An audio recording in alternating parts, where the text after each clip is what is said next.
Izuba, porte-parole du RAJEC. Alors, tout le monde est ministère de la justice. Bon, tu es dans le ministère de la justice pour la libération immédiate, sans condition, pour la déconnabiso Stani Boujakera.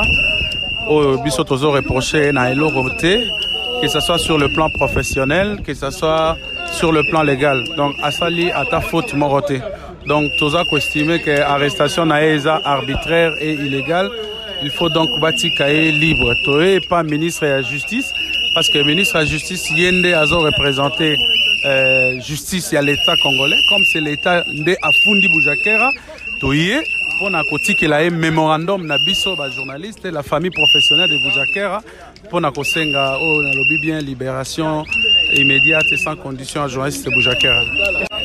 Kosenga ba fait à toutes les poursuites.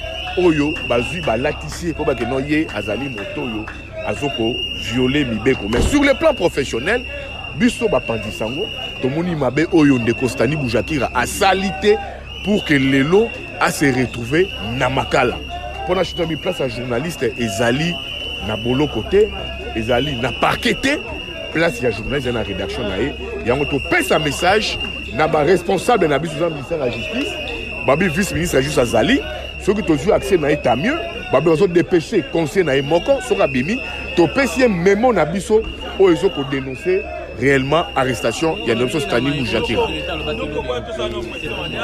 To lobby oyo ma président de lobby ça ne suit jamais.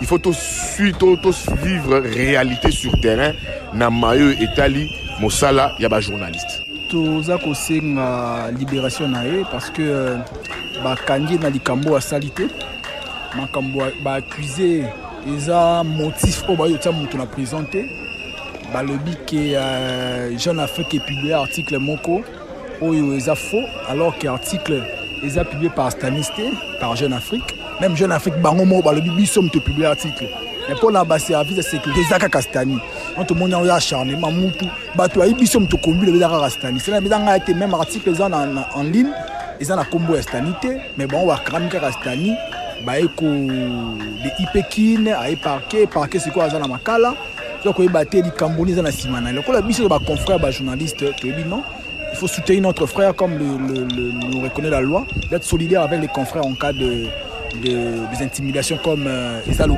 Kassikolo yango to yaki a promo la ministre de la justice oui c'est que to CPDT to Kastani na période électorale les amalamuté biso ça musala biso na kimia donc respecter l'institution, il faut respecter misala ya bato. Na mboka oyo soki ba doit avoir information pour na journaliste. C'est comme quand ba journaliste c'est ba tout ça sur misala ti. Mais l'élection ba ça élection na bango. Donc si tu peux ça ba institution embargo, l'élection na bango te, ba on wa politicien ba comment na bango alekisa. Ivan Kasongo journaliste actualité.cd. Merci.